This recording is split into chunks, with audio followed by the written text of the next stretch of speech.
Hello everyone, welcome to पेट मित्रा। आज हम बात करेंगे पिटबुल ब्रीड, जो कि अभी काफ़ी सुर्खियों में है for all the negative reasons. ये ब्रीड बहुत ही अलग है और प्रॉब्लम जहाँ आती है, जो लोग ब्रीड को बदनाम कर रहे हैं, ये वही कहना है कि फॉर एग्ज़ाम्पल आप एक गन एक गैंगस्टर को देते हो और एक गन एक आप आर्मी वाले को देते हो। एक गन लोगों की जान लेने के लिए यूज़ होती है और दूसरी गन लोगों को प्रोटेक्ट करने के लिए यूज़ होती है। तो गन की गलती नहीं होती, गलती गन किसके हाथ में है और कौन ट्रिगर चलाता है और किस पर्पज़ के लिए गन चलाता है, वहाँ पर गलत होता है। तो ब्रीड को बोल देना कि वो गलत है और ब्रीड को बोल देना कि वो बैन कर दे, वो तो ये बात हो गई कि एक कोई कम्युनिटी के लोग अगर कोई क्राइम करते हैं और पूरी कम्युनिटी को सज़ा मिलती है, तो ये कहाँ का जस्टिस है। ये ब्रीड डेफिनेटली स्ट्रॉन्ग है, एग्रेसिव है। ये उन लोगों के लिए सूटेबल है जिनको डॉग रखना आता है।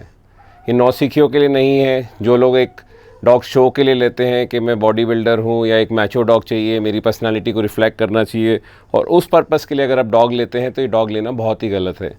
ये डॉग नेचुरली ह्यूमन लविंग होता है और एनिमल एग्रेसिव होता है, क्योंकि ये ब्रीड यूएस में आप अगर हिस्ट्री देखेंगे तो एक टाइम पे इनको नैनी डॉग कहा जाता था। ये बच्चों के साथ इतने अच्छे हैं, बट इनका जो एक फाइटिंग इंस्टिंक्ट है उसको लोगों ने मिसयूज़ करना चालू करा। और जो पिटबुल इसीलिए कहा जाता है कि पिट में उनकी फ़ाइट की जाती थी और गैंगस्टर्स यूज़ करने लगे, सारे क्रिमिनल्स यूज़ करने लगे, तो उस वजह से डॉग का काफ़ी नेगेटिव नाम हो गया। और उसकी वजह से क्या हुआ कि वर्ल्ड ओवर एक बैड रेपुटेशन हो गई और काफ़ी लोगों ने इसका बाइकआउट करना चालू किया। बट जिनके पास ब्रीड अच्छी है और जिनको रखना आता है, आप उनके पिटबुल देखेंगे तो बहुत ही एक लविंग डॉग है। ये बहुत ही बैलेंस डॉग होता है। इसकी बेसिक कुछ नीड्स होती है जिसमें आपको टाइम देना है, एक्सरसाइज देना है, अर्ली ट्रेनिंग देना है, अर्ली सोशलाइजेशन करना है। ये सब अगर आपने करा है तो आपको ये प्रॉब्लम नहीं आती। हमें इस इंडस्ट्री में करीब 5 साल हो गए हैं डॉग ट्रेनिंग में, और मोर और लेस हमने करीब 1000 डॉग प्लस ट्रेन कर चुके हैं। तो हमारे एक्सपीरियंस के हिसाब से जो भी डॉग एग्रेसिव होते हैं उसमें ह्यूमन फॉल्ट होता है, कोई भी ब्रीड गलत नहीं होती। ह्यूमन फॉल्ट कहाँ आता है? एक, अगर आपने बैड ब्रीडिंग का पपी लिया है, फॉर एग्जांपल अभी मोस्टली जो पपीज़ आपको इंडिया में पिटबुल्स के मिलते हैं वो सब मिलते हैं फाइटिंग ब्लड लाइन के। जो नॉर्थ से में ब्रीडिंग होती है मैक्सिमम वहाँ पर फाइटिंग ब्लड लाइन चलती है, तो उस वजह से वो डॉग काफ़ी एग्रेसिव रहते हैं। बट बहुत सी अच्छी ब्लड लाइन भी है जो काफ़ी काम डॉग होते हैं। जैसे मेरा डॉग है, आज इसको 12.5 साल हो गए हैं। ये मेरा ट्रैवलिंग डॉग है और हर साल हम कम से कम 10,000 किलोमीटर बाय रोड अलग अलग सिटीज़ ट्रैवल करते हैं पिछले 10-12 साल से। और ये एक एज अ थेरेपी डॉग भी यूज़ होता है। ये नहीं करते करते आज ये कम से कम 10,000 बच्चों से मिल चुका है। इसका रोल है, जो लोग डॉग से डरते हैं या डॉग हैंडल करना नहीं आता, ये उन लोगों को जाके उनको बताता है कि कैसे डॉग के साथ रहते हैं, डॉग का बिहेवियर कैसा होता है, डॉग को डूज़ एंड डोंट क्या होते हैं, ये सारी चीज़ें उनको सिखाता है। ये जो ऑटिज़म के बच्चे होते हैं या उनको कोई मेंटल इशू होता है या डिप्रेशन के लोग हैं, उनमें भी काफ़ी ये हेल्प करता है उन लोगों को। तो किस तरह आपने डॉग पाला है, कैसे उसको रेस कर रहा है, ये सारी चीज़ें बहुत ही इम्पॉर्टेंट होती है। तो जो मैंने कहा कि हमारे 5 साल के एक्सपीरियंस में 10,000 के ऊपर हमने डॉग ट्रेन किए हुए, उसमें सिर्फ 2 ही पिटबुल हमारे पास एग्रेशन के आए। उसके अलावा जो एग्रेशन के हमारे पास डॉग्स आए उसमें लैब्राडोर थे, स्ट्रीट डॉग्स थे, स्ट्रीट डॉग मिक्स डॉग्स थे, German shepherd, Indian spitz, beagle. तो ये कहना कि एक ब्रीड एग्रेसिव होती है वो गलत है। आप रिसर्च देखिए, फॉर एग्जांपल यूएस में काफ़ी सारी रिसर्च होती हैं जिसमें डॉग रिएक्टिविटी को वो लोग टेस्ट करते हैं। उसमें pit bulls every year they do better than beagles या retrievers.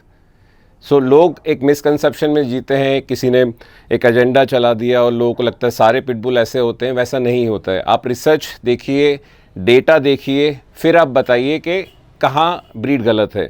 For example street dog के लिए भी कहा जाता है कि बहुत एग्रेसिव होते हैं, बहुत बाइटिंग होती है। सेम किसी की डॉग के लिए भी ये कहा जा सकता है, क्योंकि अगर आपने ढंग से नहीं रखा है, उसको अब्यूज़ करा है या ब्रीडिंग में कोई फॉल्ट है, तो ये सब प्रॉब्लम आएगी ही आएगी। उससे आप एक ब्रीड को बैन नहीं कर सकते। जैसे कल मैं एक आर्टिकल पढ़ रहा था जिसमें जयपुर अथॉरिटीज़ ने कोर्ट में एक केस फाइल किया था, जिसमें उन्होंने डेटा सबमिट किया था कि जयपुर सिटी में every day they have 20 dog bites by street dogs. मतलब that means 7,300 per year. So that's a very big number. But इससे आप पूरे स्ट्रीट डॉग को ब्लेम कर दो, उनको बैन कर दो, ये गलत है। स्ट्रीट डॉग भी कब फाइट करता है, जब टेरिटोरियल इंस्टिंक्ट होती है, फूड का कोई इशू होता है या उनको अच्छा ट्रीटमेंट नहीं मिलता है, तो डिफेंस में वो लोगों को किसी को काट सकते हैं। तो ये बहुत इम्पॉर्टेंट फैक्टर लोगों को समझना है कि कोई भी ब्रीड गलत नहीं होती, ये इंसान गलत होते हैं। तो हमारे ट्रेनिंग वर्ल्ड में कहावत है, there is nothing call a bad dog, only a bad handler. तो डायरेक्ट को रिलेशन होता है डॉग के बिहेवियर और ह्यूमन के ट्रेनिंग और उसके अप्रेजिंग में डायरेक्ट को रिलेशन होता है। तो आप देखेंगे कि जो एग्रेसिव प्रवृत्ति के लोग होते हैं उनका डॉग भी फिर एग्रेसिव रहेगा, जो लोग सॉफ्ट स्पोकन रहते हैं उनका डॉग भी सॉफ्ट स्पोकन रहेगा। तो काफ़ी कुछ डॉग हमारे उससे सीखता है। और लोग एक सबसे बड़ी गलती करते हैं कि ये सब ब्रीड लेंगे, रॉटवाइलर हो गया, डॉबरमैन हो गया, पिटबुल हो गया या स्ट्रीट डॉग्स भी हो गए, उनको वो लोग ट्रेनिंग अवॉइड करते हैं। नाउ आपकी खुद की ट्रेनिंग अवॉइड करते हैं, आप स्कूल जाने से सोचते हैं। आप ये सोचिए कि अगर आप अपनी एजुकेशन में कॉम्प्रोमाइज़ करोगे तो आपकी लाइफ का क्या होगा। आपको डॉक्टर इंजीनियर बनना है तो आप सीधे डॉक्टर इंजीनियर नहीं बन सकते। तो आप अगर आपके डॉग से एक्सपेक्ट करते हैं कि एक अच्छा एनिमल बने, अच्छा कंपेनियन बने, आपका एक अच्छा दोस्त बने, तो उसके लिए आपको उसकी एजुकेशन पे इन्वेस्ट करना ज़रूरी है। फिर उसके बाद उसकी फ़िज़िकल वेलबींग, अच्छी डाइट है, अच्छी एक्सरसाइज है, ये लोग बहुत स्किप करते हैं। लोगों को लगता है कि एक पिटबुल ले लिया या हस्की ले लिया, उनके लिए 5-10 मिनट की वॉक सफिशेंट होती नहीं। A good well condition husky can easily run 5 to 10 kilometres a day, same with the pitbull. तो ये सब गेम ब्रीड है, इनको बहुत एक्सरसाइज चाहिए। तो अगर आपकी लाइफस्टाइल अलाउ नहीं करती है ये डॉग रखने के लिए तो मत रखिए। अगर आपके पास टाइम नहीं है ट्रेनिंग का या डॉग ट्रेनिंग के बारे में नहीं समझते, डॉग बिहेवियर के बारे में नहीं समझते, तो ये ब्रीड मत रखिए।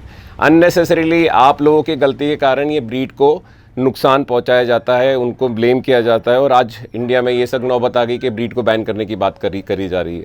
ये मेरा तीसरा पिटबुल है। मैं 3 पिटबुल, एक फ़ीमेल और 2 मेल रख चुका हूँ। बच्चों के साथ बड़े हुए हैं, ट्रैवल करे हैं, कभी किसी को कोई हार्म नहीं करा है। तो ये पूरा गेम अप्रेजिंग का है, ट्रेनिंग का है और आप कैसी ब्लड लाइन लेकर आते हैं। तो जो बैकयार्ड ब्रीडर होते हैं, जो 8,000 10,000 में आप पपी लेके आते हैं, तो यही आपको मिलेगा। या तो हेल्थ इशू आएंगे या बिहेवियर इशू आएंगे। तो कभी भी डॉग लेने से पहले एक अच्छे ब्रीडर के पास जाइए, उसका बैकग्राउंड चेक करिए, उसके पेरेंट्स से मिलिए, उनका टेम्परामेंट समझिए, तब जाके आप पपी सेलेक्ट करिए। ब्लाइंडली सिर्फ पैसा देख के कि वो कम में दे रहा है और उससे पपी लेना, फिर आप यही सब मिस्टेक करते हैं। आप अपनी जान, दूसरों की जान, अपने नेबर्स की जान, बच्चों की जान, ये सब रिस्क में लाते हैं अननेसेसरी ऐसी ब्रीड लग के जो आपको समझ में नहीं आती।